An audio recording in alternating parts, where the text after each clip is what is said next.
Hello students, I want to take this opportunity to talk about 4 new entries in the module called Visual Communication in the News. And as usual, I put the most recent ones at the top of that module. 3 of them are items that showed up in today's New York Times, and all 3 of those related to Facebook and the way it has been misused. And then one of them is an article from Wired magazine, and it refers to this phenomenon called psychographic profiling. And that one in particular relates to visual communication in the news, because the notion behind psychographic profiling is that if I have enough information about you, then I can create sort of a picture of who you are. And then that would help me market pizza or automobiles or wristwatches to you because of everything that I knew about you. And so there are some doubts about how effective psychographic profiling actually is, but just because it may or may not be effective does not mean that somebody might not use it. So the 3 items that came from today's New York Times are: one that says spy contractors idea helped a firm harvest Facebook data. So as you, I'm sure all know, if you use Facebook, you agree to certain things, and one of the things that's going to happen is you will enter information into Facebook, and then other people could possibly know what that information was. So you have a variety of privacy settings, so you can make it so that some people, only people that you have accepted as friends can know about you, or somebody else might have it pretty much wide open. You're just posting stuff and you don't care who knows what about what. But Facebook, its business model relies on its ability to sell targeted advertising. So one of the things that they do is they say, okay, this person who was using Facebook was looking for a Apple Watch, and so guess what? We can then put ads on their Facebook feed because of something that we know that they were searching about. So that's all well and good if in fact your data that you knowingly clicked the right things, and so you basically let Facebook have that access to information about you. But there are third parties that can get that information, and sometimes they might be getting it illegally. So it turns out there's an outfit called Cambridge Analytica, and Cambridge Analytica was selling to different people the ability to target people on Facebook.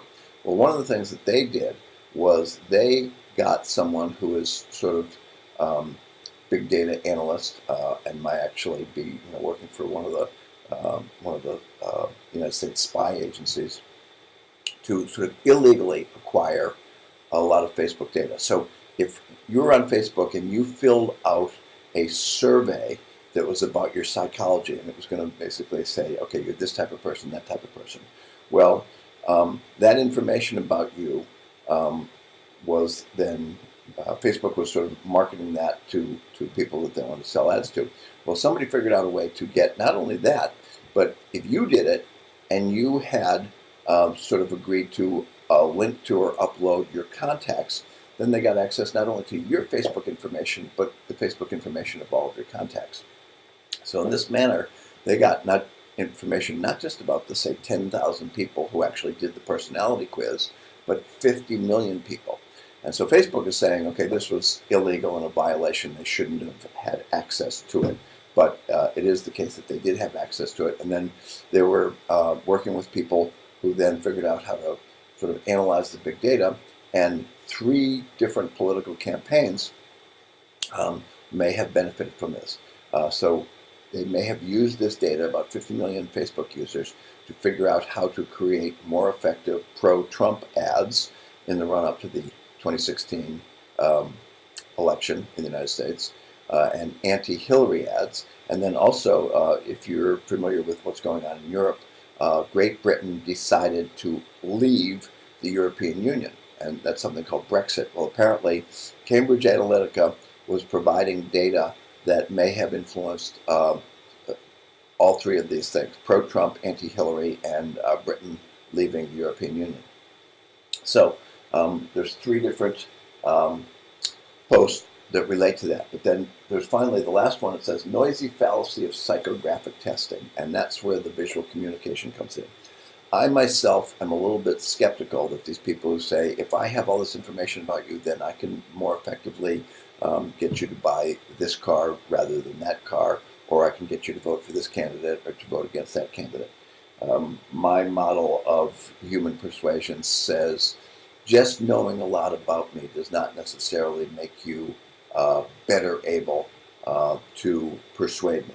So even though there are firms that specialize in this targeting advertising based on this supposedly extensive psychological profile that they have of me, I've got my doubts about it. So it turns out a writer who writes for Wired magazine also is equally skeptical. So that link is the one that says noisy fallacy of psychographic testing.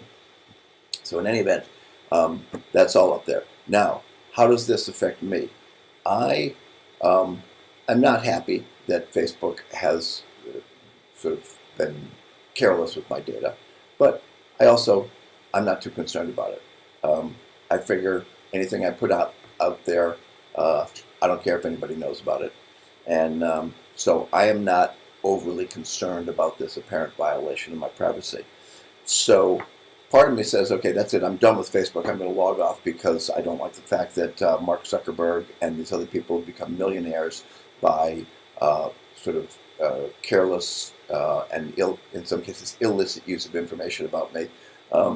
Because if I log off of Facebook, I'm going to lose certain things. So just last week alone, I went to 2 different sort of very entertaining social events that I knew about through Facebook. And these were things where current or former students of mine were performing music or performing in a play. I also learned about a colleague whose mother passed away, and so I was able to communicate my condolences to him. So there's a whole lot of information that I would not have if it weren't for Facebook. I've got a nephew who recently became engaged. Well, I come from a fairly large extended family. I was the only one in the extended family who knew that he had become engaged, and I actually had pictures of the engagement ring, etc. And I had that because I am Facebook friends with him. And so if I were to log off of Facebook and delete my account, then I'm losing something of value to me. So this gets back to one of my points I wanted to make, which is to remind you of the purpose of the VASML is to think about the affordances. What is it that these social media afford you? What do they provide you? So in some cases, it could be a positive affordance, basically. I now learn about my nephew's engagement. I actually see a picture of him and his fiancée. I see a picture of the engagement ring. So there's a visual affordance. And then a negative sort of visual affordance is that some spy agency has sold to some political marketer this supposedly psychographic picture of me. And I'm not thrilled with that, but I'm also not overly concerned about it because one of my other feelings has to do with this phrase that people are forever talking about, the intelligence community. And basically what they mean is spies. And so back in the 70s, there was a bumper sticker that said, "The moral majority is neither," which referred to the fact that this phrase, moral majority, referred to a group of people who were neither as large as they were claiming to be, and nor were they particularly moral. So it is my skeptical opinion that the intelligence community is neither. And what I mean by this is that there's a lot of people who are in that game who really I don't think are all that smart. And secondly, it's not a community. And I think as evidence of that, we know that during the run-up to the 9/11 attacks, the CIA and the FBI, who by law were required to cooperate with each other and give each other information, were not giving each other information because they had sort of this competitive relationship. We know that there was an FBI agent who knew that there were Arabs who were learning to fly a plane but indicated they had no interest in learning how to land a plane. And this kind of raised her suspicion, and she reported this up the chain of command to other people in the FBI, and there was never any investigation. So indeed, the people who crashed those planes into the World Trade Center and into the Pentagon knew how to fly a plane. They didn't know how to land a plane, and they didn't want to land a plane because they had intended all along to crash those planes. So that's my evidence that the intelligence community is not a community. So one of the things that happens with all this data gathering is they can have so much data that they can't actually do anything with it because they've got too much information and they don't know what to pay attention to. So despite the fact that there are people claiming to be able to apply algorithms to this massive collection of data where supposedly they have 10,000 data points for every one of these 50 million people, I'm not all that sure that they can do anything with it. So that's the end of this.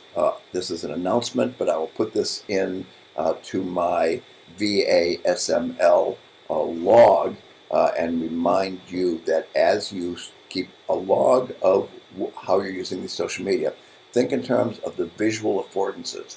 What is it you get to see? What is it that you can get other people to see? Or what might be seen about you that you want people to see? Or what might be seen about you that you don't want people to see? And all this is in the service of eventually writing just a brief